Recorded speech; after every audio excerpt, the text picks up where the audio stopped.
no heroes. This is the answer.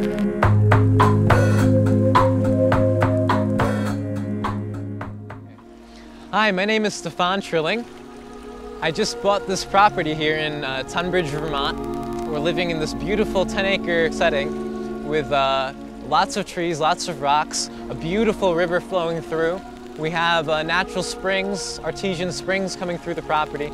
I still can't believe I have my own forest. Long Island, New York, everything was concrete, asphalt. You didn't have any connection to anything natural. So coming out here, you know, you feel like you're allowed to exist more. In a setting where everyone's walking and they can't look at each other on the streets, it's very hard not to feel stressed out about that. You can never just go and interact with things. But here you can turn your head this way and that way. You can take things in. It's your own movie theater wherever you look, because everything is always changing.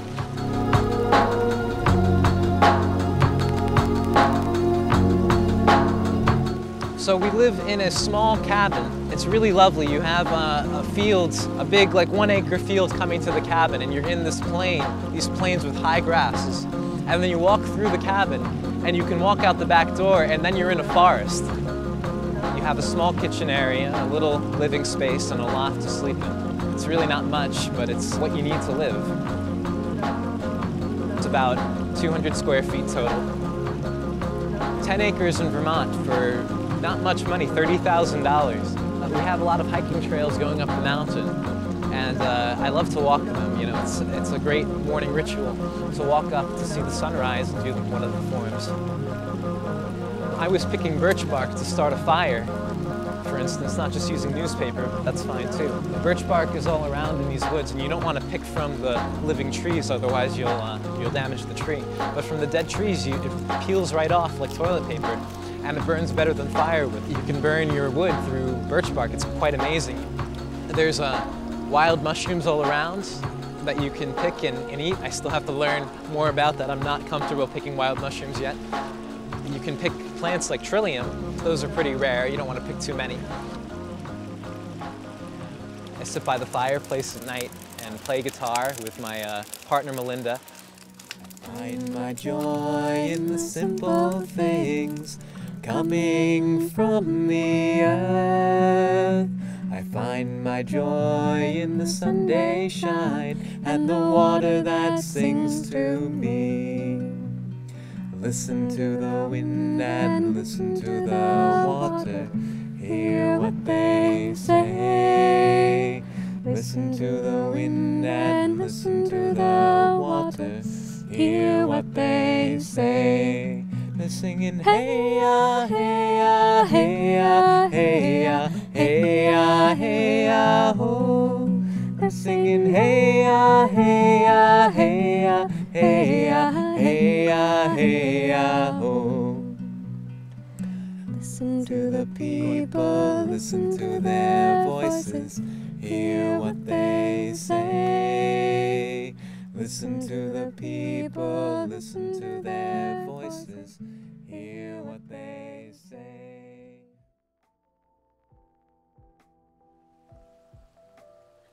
So I teach Tai Chi, which is an internal martial art, and there's a lot of undulating movement through Tai Chi.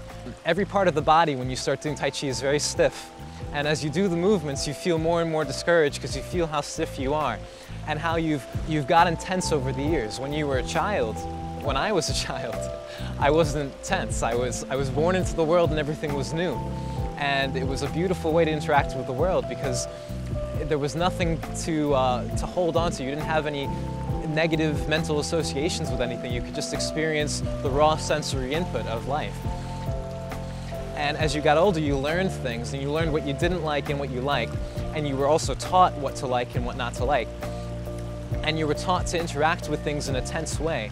You were taught to be stressed out about taking tests, so that you could only operate through stress. You couldn't operate by being relaxed. So I had to deprogram myself in a way of all that tension. And Tai Chi was my method of deprogramming tension within myself. When you first learn to move your rib cage, you have a whole new part of yourself. You can circle, you can move, you can breathe into it. You can feel the aliveness of your body. The Qigong is the first exercise we do in Tai Chi. We do this because you only know how to move your body from your head. And your head is you know, who you think you are, and you think you can move your hand. You don't think the hand is conscious within itself. And that's normal if you're thinking all the time. But in lived experience, the head doesn't have to control the hand or the legs. You just do the movements of whatever activity you're doing, and the body is intelligent within itself. So you can live and experience the water, you can live and experience the air, but you can only do these things if you have a practice. Practice like Tai Chi, or horseback riding, or yoga, or just hiking through the woods, or growing your own food, or meditating, or sitting meditation. If you don't want a specific mental practice, you can have a practice where you're maybe doing something creative, you're drawing, you're doing art. Anything that connects you to real life, everything that your creativity takes over and you're doing creative things in the world, to take the time to let go, to not know things, and to just look at things and to experience things so you can get more in touch with reality. Reality is not something that's defined, it's not something that you can put labels on, it's not something that can be described. It's something to be lived.